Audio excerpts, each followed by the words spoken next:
nervous. Now I'm getting nervous. Why?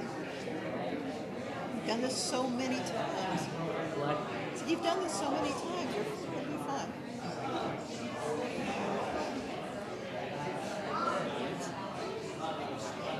All right. All right.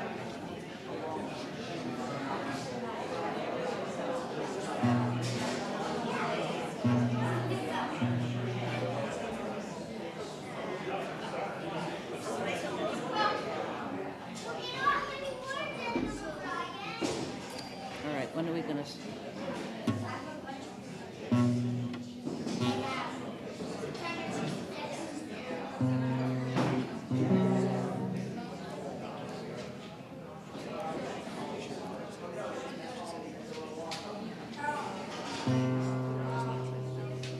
Come on, take a walk with me through this green growing land. Walk through the meadows and the mountains and the sand. Walk through the valleys and the rivers and the plains. Walk through the wind and walk through the rain. Here is a land full of power and glory, beauty that words cannot recall.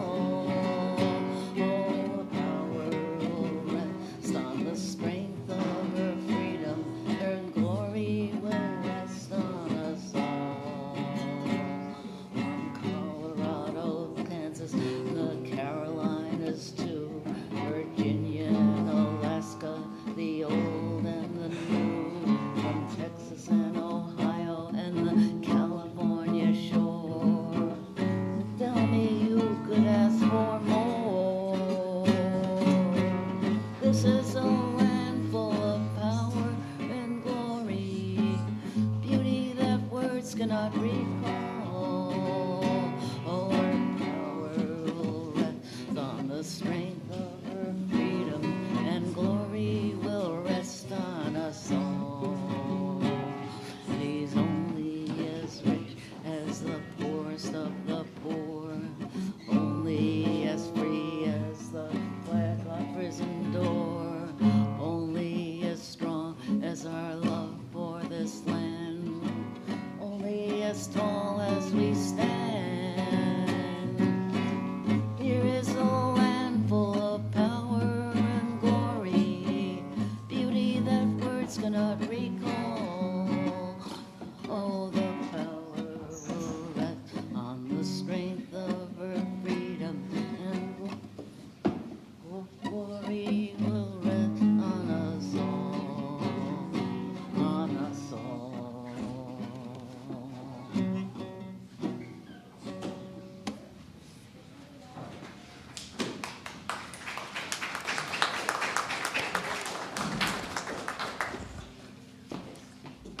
Welcome to First Parish in Needham, a Unitarian and Universalist congregation.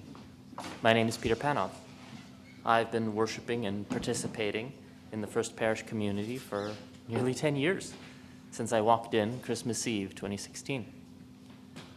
In our church, members may have varied theological ideas, and but we have many shared values.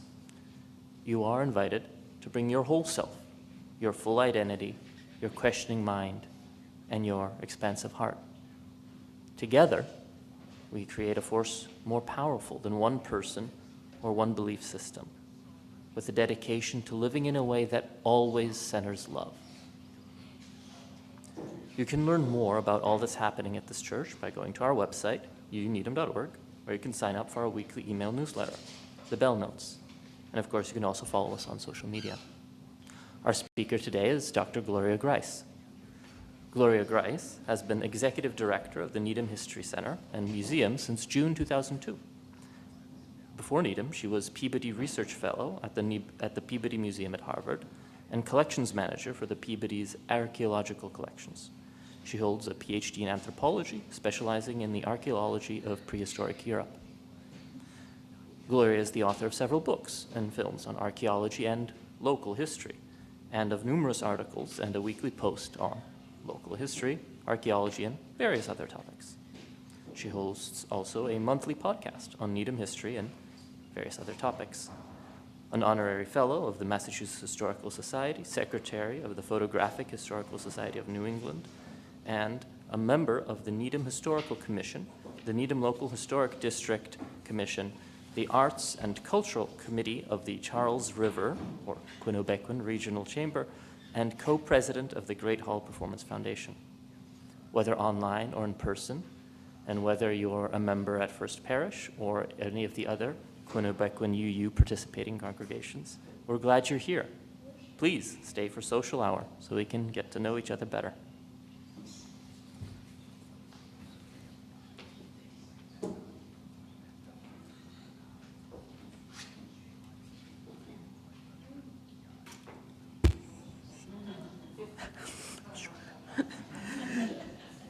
To be hopeful in bad times is not just foolishly romantic.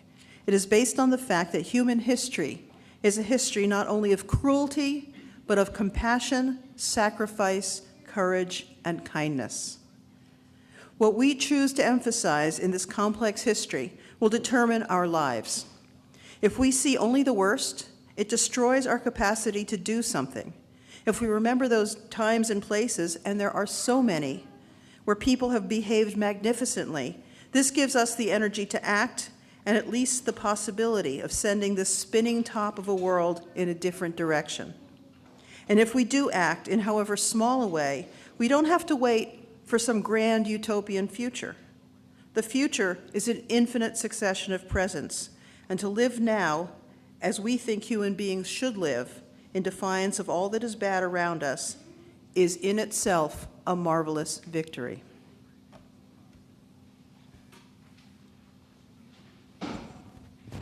Our opening hymn today is hymn number 121 in our gray hymnals, We'll Build a Land. We also have the lyrics in your orders of service, which are over there. I'll pass them out as we start singing.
In Unitarian Universalist tradition,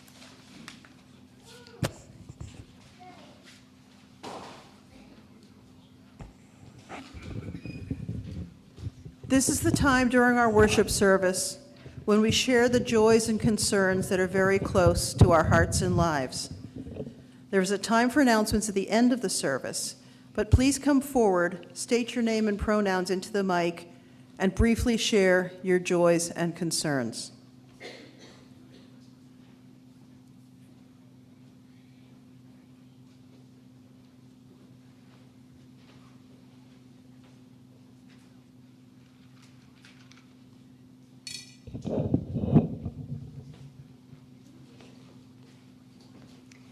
Good morning, everyone. My name is Ellen Fine. My pronouns are she, her, hers. And I put this stone in this morning because this week we lost our dear friend Susan Abbott.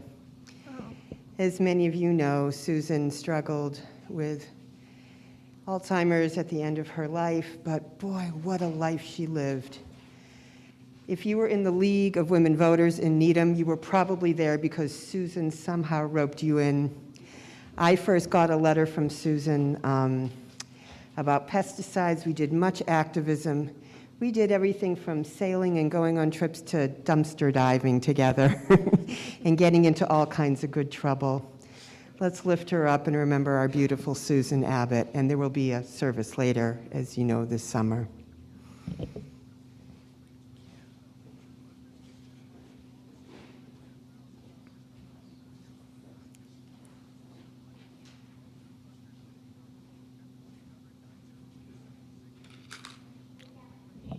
I will drop one more stone in the water for all those joys or concerns that are not yet ripe for sharing.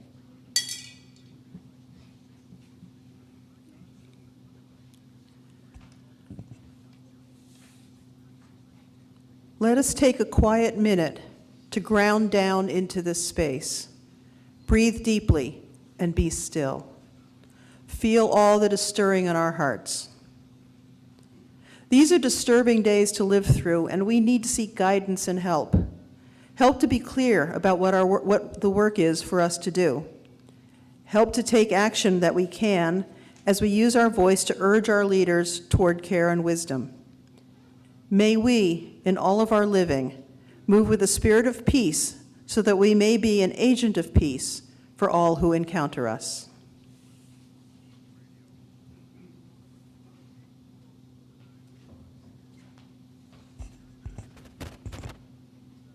This is the time in our service when we, the modern stewards of this church, offer to give what we can to build and sustain the world we envision. For our summer services, the plate collection is being divided equally between First Parish in Needham and the Needham Community Council. The Needham Community Council offers many support services to Needham residents: the food pantry, thrift shop, the medical equipment lending library, adult English language learning, tech tutors, rides to medical appointments, and dementia caregiver programs and other mental health services. They are especially in need of financial support during the summer months when there are fewer food drives.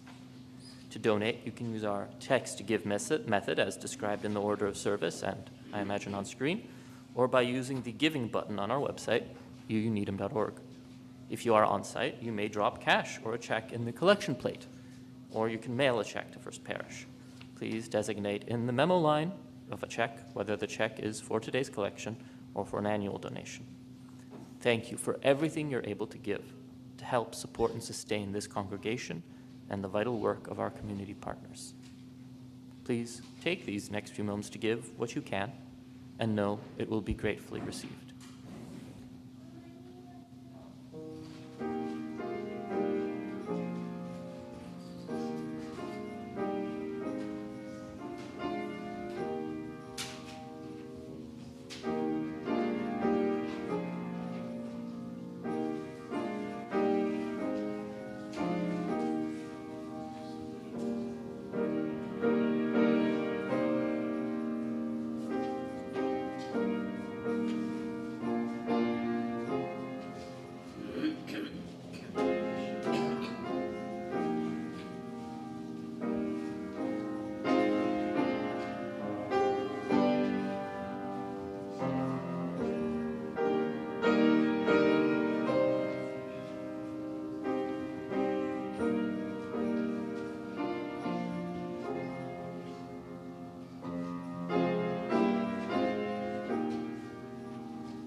Thank you for inviting me to speak here today. I would like to welcome the attendees from our sister towns of Dedham and Wellesley. This is a new experience for me. So I would like also to thank Judy and Chris for their music, and I am deeply grateful to Worship Associate Peter Panoff for helping me prepare for today and assisting with the service. There are many myths about America, but I think the most enduring is the myth of rugged individualism. The archetypal Marlboro man riding the range, tending his herds almost single-handedly, entirely self-sufficient, beholden to no one and nothing. Then stop for a minute and consider your own life. That's not how it works. That's not even how you want it to work. When the English arrived on this land, the understanding was much, much different. The Dedham Grant was chartered in 1636, reflecting the very rapid expansion of settlement after the founding of the Massachusetts Bay Colony only 6 years before. In 1636, Dedham extended from what is now Natick and Wellesley all the way south to Bellingham and Plainville. That is, in current terms, 16 towns worth of land. That was a lot of land, but not a lot of settlement. There was also not a lot of infrastructure. The government functions that we take for granted, from defense down to road repair, did not exist. England was too far away, so the towns were pretty much on their own. They governed themselves in church and town meeting. They built and fixed their own roads and bridges. They policed their own streets. And to be ready if the need arose, they maintained their own defense, the town militias. This was a hostile world. And there were potential threats not only from indigenous communities as settlement overran the tribal lands, but there was also considerable fear of the other actively colonizing powers, England's perennial enemies, the Dutch and the French. This was a hostile world. The colonists had more existential fears, in addition to the threat of armed attack. They were Puritans, and the workings of Satan in this world were real and present. But none of them had to face this hostile world alone. They had each other. Lost in the American self-image of self-sufficiency is the memory that early colonial society was in fact collective. All of this local governance was done together. If your farm was the one closest to the river crossing, you were not expected to go out yourself and build the bridge. If the town decided that the bridge was necessary, or the meeting house, or the schoolhouse, the town got together and built it. Think Amish barn raising here. We admire how they all pitch in, but that was us in the early days. In many ways, early colonial society was not so different from the English medieval society they'd left behind, minus the nobility. You owned the produce of your labor, but you also had responsibility to the broader needs of the town and your fellow townsfolk. You conformed to the collective decisions of the community. Conformed. Conformity has almost negative connotations for us. We value diversity, the multiplicity of opinion, experience, and identity. Diversity strengthens us. It fosters our growth and it multiplies our resources. It is no one else's business how we worship or how we identify ourselves or who we vote for or who we love. Puritans would think you are out of your mind.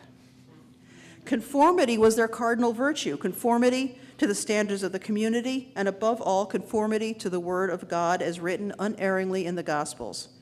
Around here in the 17th and 18th centuries, conformity was the social safety net. It was important to fit in. Needham, which included what is now Wellesley, separated from Dedham in 1711. As settlement expanded from the center of Dedham, which is still the center of Dedham, it became increasingly difficult for the householders who had moved north of the Charles River, that was us, to get back to Dedham for church each week. Even in good weather, the trip of 8 or more miles each way could take a couple of hours. And in winter, when the Charles River flooded, the journey might be impossible for weeks or even months at a time. When the General Court granted Needham's petition for separation, the main reason cited was the detrimental effect of not being able to reach church or school. This was important, and not just for religious reasons. In the 16 and 1700s, town government was an extension of church. Church membership was inseparable from citizenship, so it was expected that all citizens would be in church. For these folks, the separation of church and state was a phrase entirely without meaning. When service was over, the moderator would take the pulpit, and town meeting, the routine housekeeping of the town, would be discussed: repairs, additions, fines, etc. Town meeting was an extension of church until 1833, when Massachusetts law finally separated the two and town affairs became purely secular. So Needham in its first century was a very different town from the one we know now. The town was very homogeneous. The residents had come from the same part of England. They belonged to the same church. They shared similar values, occupations, and economic resources. These were not people of independent means. Membership in the community was their only form of insurance in the face of loss or failure. Their family, their neighbors, their parish would make sure that they were cared for. They were also not bombarded, as we are, with a constant flow of new and conflicting information. Their authority was the Bible, which did not change. Nonconformity was dangerous and divisive, and nonconformists were ostracized. So how do we get from here to the Marlborough Man? There is no shortage of contributing factors, from the Great Awakenings to the westward expansion to the modern welfare state, but in many ways, of course, it starts with the American Revolution. There are two things that always fascinate me about the American Revolution. The first is how preposterous it was. For all recorded European history, people were governed by elites. Societies were stratified, and there was always a ruler at the top of the heap who usually ruled by divine right, which is to say, that is the way God wanted it. Except for the brief example of Athens, there had never been an actual government that functioned as a democracy. Modern democracy was a theory put forth by political philosophers in the 1700s, but it was just that, an idea on paper. A utopian scheme proposed by guys like Thomas Hobbes and John Locke, who were astute observers of political life, but not actually working politicians themselves. The second thing was how ubiquitous it was. The towns, even small towns, were actively involved in this debate. The works of the Enlightenment philosophers had an obvious influence on the writings of Thomas Paine and John Adams and Thomas Jefferson and Benjamin Franklin, but it is unlikely that much of this filtered down to towns like Needham. What influenced the towns and kept them chattering and arguing and debating was the defense of their rights as English subjects. Starting in the 1760s, Britain began imposing a series of taxes: the Tea Act, the Sugar Act, the Stamp Act, to increase their revenue from the colonies and pay off the massive expenses incurred during the French and Indian War. It goes without saying that Britain regarded the American colonies as a source of revenue. That is what colonies were for, after all. But everyone understood this, and as long as the colonists also benefited, the system more or less worked. But then came the question of representation. In England, only Parliament had the power to levy taxes, which meant that British subjects could not be taxed without the consent of their elected representatives. But since the colonies had their own legislative bodies, they argued that they could not be taxed by the British Parliament, with whom they had no representation.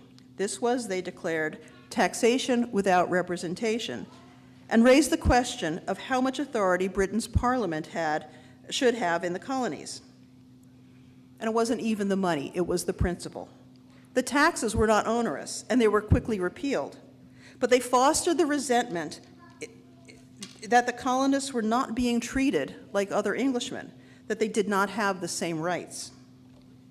In and around the cities in the 1760s and 1770s, there was a growing trend of resentment, unrest, and increasing disobedience.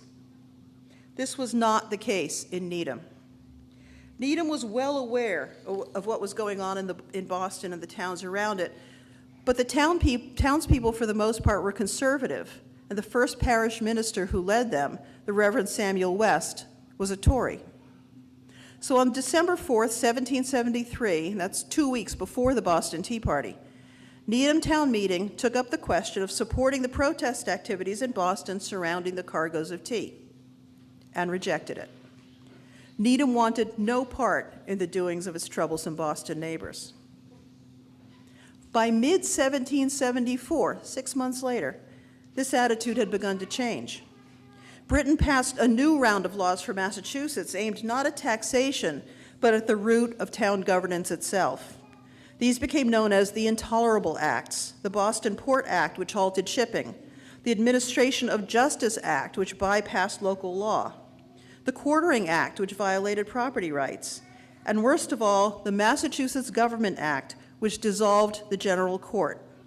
It also forbade town meetings without the royal governor's specific consent and restricted their articles to strictly local matters of town maintenance. It was an explicit attempt to root out the local seditious activities and to wrest control of local government from the townspeople to the royal governor. As the Intolerable Acts became more restrictive, Needhamites became increasingly restive. As the Reverend West noted, nothing but the most impolitic conduct in Britain could have produced that reverse in the general spirit which now discovered itself. Every week and almost every day produced something new, either to manifest or increase the irritation of the people. The measures pursued by the government in Great Britain were precisely such as to keep up the ferment without having any tendency to accomplish its purpose. In other words, Parliament's attempts to suppress revolution were so clueless and ill-conceived that they ended up encouraging it. For our friends from Dedham, I know there's some here, I just want to note, Dedham was much more progressive. Or maybe you were just worse troublemakers. Unlike Needham, Dedham did support the Boston Tea Party, and Dedham militia fought alongside Needham's at Arlington, and Dedham is where in 1774 the Suffolk Resolves were drafted, initiating the boycott of British goods in response to the Intolerable Acts. So you go, guys. But by 1775, even formerly Tory Needham had had enough and was determined to go on with its disobedient business. Despite the prohibition, town meeting continued to meet, and it also began to take up matters that were expressly forbidden. At May town meeting in 1775, they voted to not only create a committee of correspondence in support of the Sons of Liberty, but also elected Colonel William McIntosh as their representative to the new and illegal provincial Congress. And when the Revere Rider came through town on April 19, 1775, the town sent its 3 militia companies, 185 men, every able-bodied man over the age of 16, to fight at Arlington. We should not underestimate how much courage this took. These men were risking everything they had at pretty bad odds. Every town militia was required to train weekly to be in readiness, but in reality, their training was sketchy and haphazard. Their weapons were miscellaneous, and because of the cost and scarcity of powder, their practice did not often include the necessary skills of loading and shooting their temperamental muskets. But on April 19, 1775, Needham sent this poorly trained militia to fight against the most powerful empire on earth. They knew they didn't have much of a chance, and they went anyway. Town meeting records for 1775 and 1776 give the details of Needham's increasing involvement in the war: supply quotas, muster rolls, service records, an oddly public accounting of what amounted to disobedience and treason. But alongside the smaller logistical details of wood and axe and blanket deliveries, the town had also taken up the big issue: independence. Town meeting warrant, June 24th, 1776. To see if it be in the mind of the inhabitants of the town to instruct and advise their present representative that if the Honorable Congress for the safety of the United Colonies declare them to be independent of the Kingdom of Great Britain, that they, the said inhabitants, will solemnly engage with their lives and fortunes to support them in this measure. Needham was committing its lives and fortunes to this new and shaky endeavor. They could not know the outcome and had little reason for optimism. Nevertheless, the article passed, and 11 days later, the Continental Congress in Philadelphia finally caught up with us. This is where we catch up again with our friend the Marlborough Man.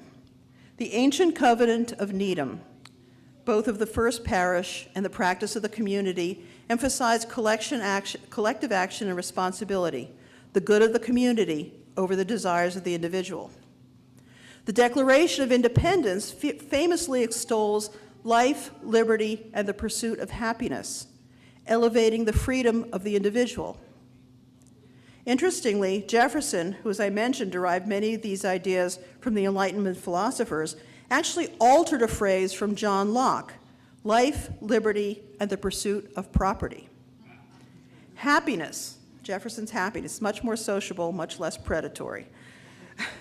Another idea incorporated into our founding documents is Jean-Jacques Rousseau's social contract. And now I see you all having high school flashbacks. The belief that legitimate government is based on the general will of the people, not divine right of monarchy, and that it is a mutual agreement where individuals give up some of their natural freedom to gain the protection and benefits of a civil society governed by laws that they collectively create. Therefore, true liberty is found in obeying laws that are collectively derived and not in unrestrained individual freedom. In other words, you have individual rights and choices that cannot be dictated by your community or by anyone else, but those rights exist within a framework of laws and responsibilities that prevent your rights from impinging on the individual rights of others. So, self-reliance and conformity, rights and responsibilities, side by side, inseparably twined together. What is our Constitution, after all, but a secular covenant?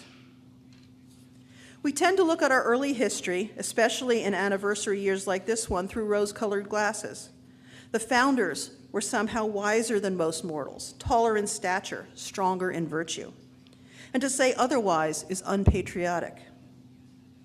This is, of course, nonsense, harmful nonsense. The founders were people, real people just like us. They had their virtues and they had their flaws. And to elevate either their flaws or their virtues diminishes the true scale of their achievement. Because in spite of their flawed humanity, the founders did achieve something truly amazing. Yes, not everyone was included. And yes, it was not perfect. It was a work in progress then, and it still is. But it was, to use a term, revolutionary. America was the first nation to break away from a monarchy, to create a government founded on a covenant of democracy and personal rights. It had never been done before. It was new and untested and a magnificent leap of faith. So after 250 years, how's it holding up? We look at the news these days, and we see the efforts to use our laws and even to use our Constitution to limit the rights of others, the rights of people of color, the rights of people who were born elsewhere, the rights of people to choose their own identities. For many of us here, that is inconsistent with the ideals of our founding, a violation of our national covenant. We read respected pundits prophesying that these are the political end times, even that our democracy is irreparably damaged and in danger of failure.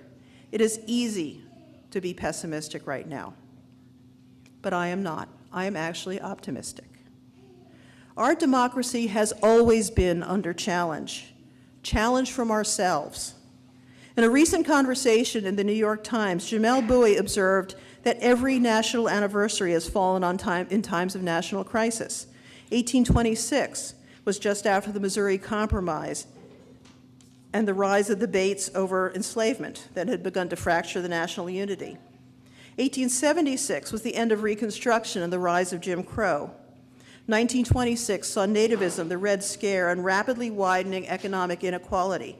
In 1976, we celebrated the bicentennial amidst the malaise following Watergate and the Vietnam War.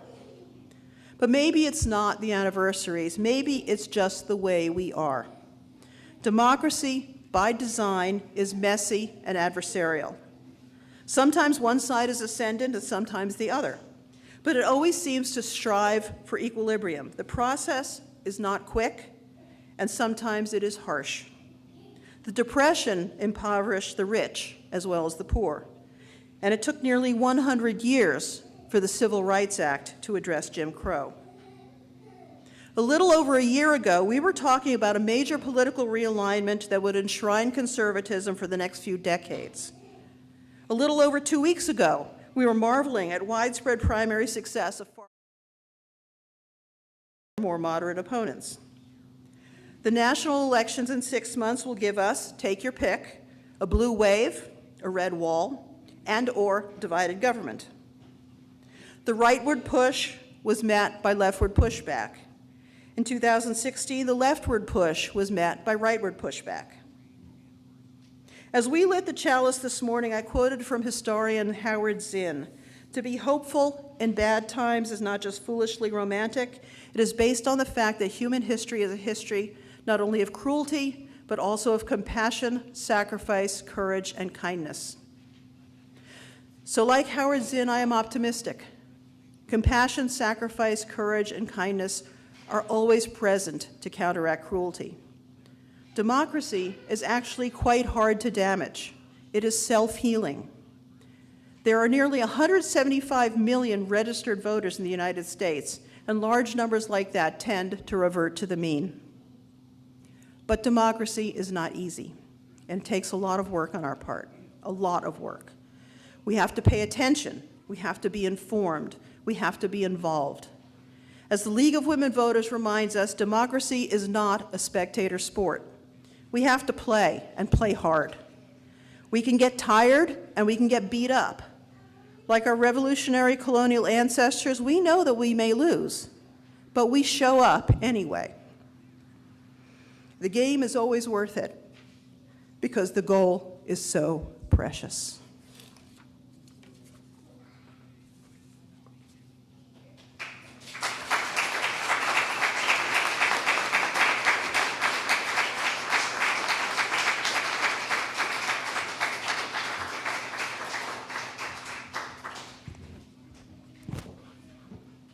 We always extinguish our chalice with words promising to carry its flame in our hearts until we are together again, no matter how long it is until we are together again.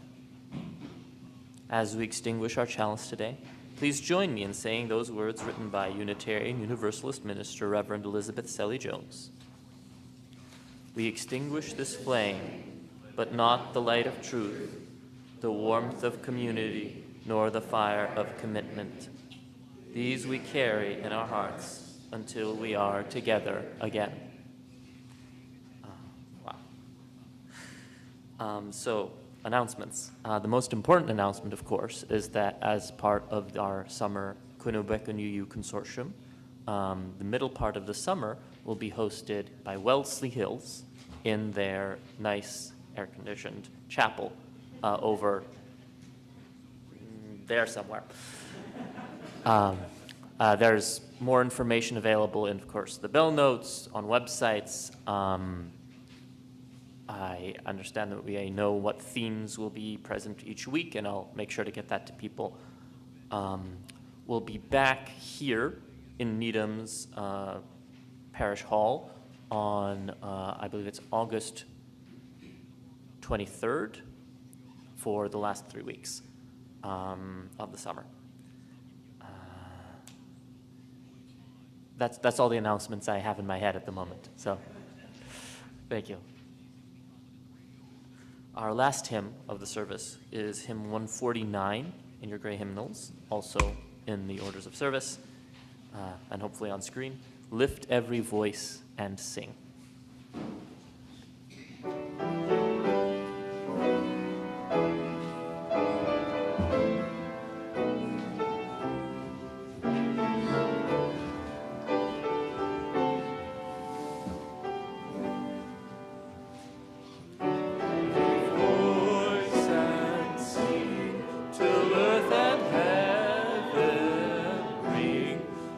With the harmony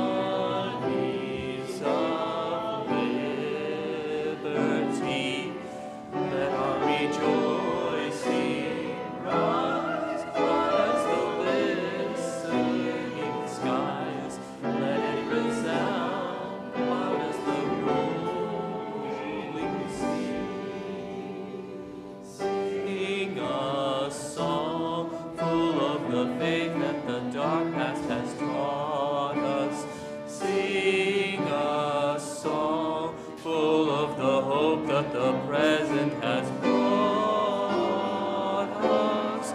Faith in the rising sun, our new day begun. Let us march on till victory is won.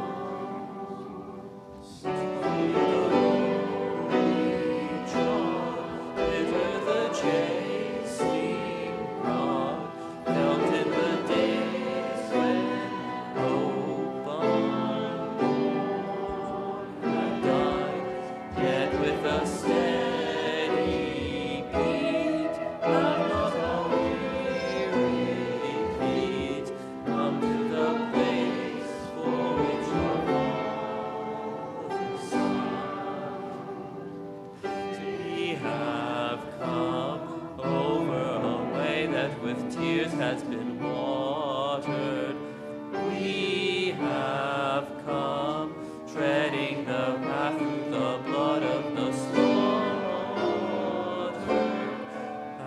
From the gloomy past till now we stand at last, where the white gleam of our bright star is cast. Out of our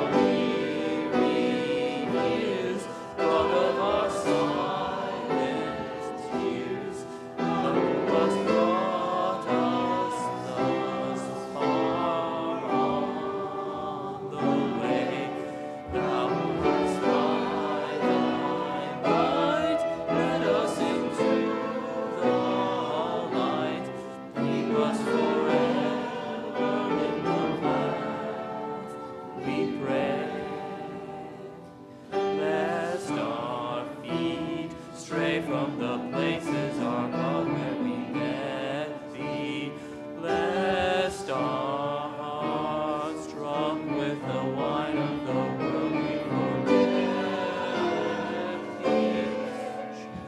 Shall beneath thy hand may we forever stand, true to our God, true to our native land.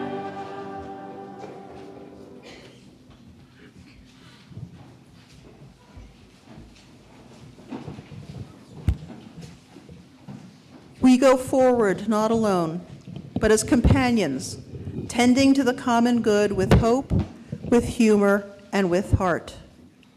In this weekend of national celebration, be an optimist. Do not focus on all the ways that we have failed the promise of America. Focus on the actions open to each of us to fulfill that promise for everyone. I believe there are song sheets. We're going to ask you to sing along with Judy.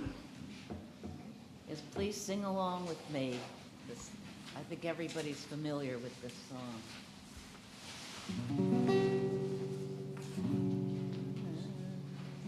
This land is your land. This land is mine. California to New York Island, from the redwood forest to the gulching waters. This land was made for me.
didn't say nothing.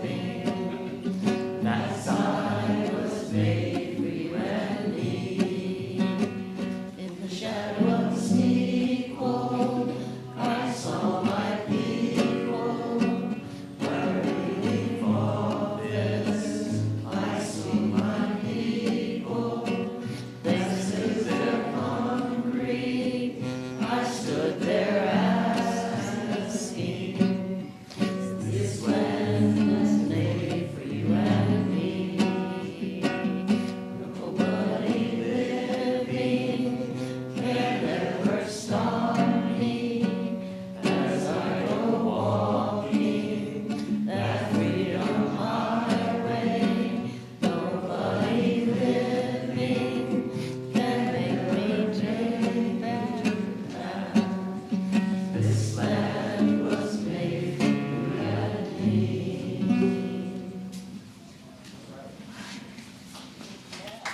Thank you for helping me out with this, everybody.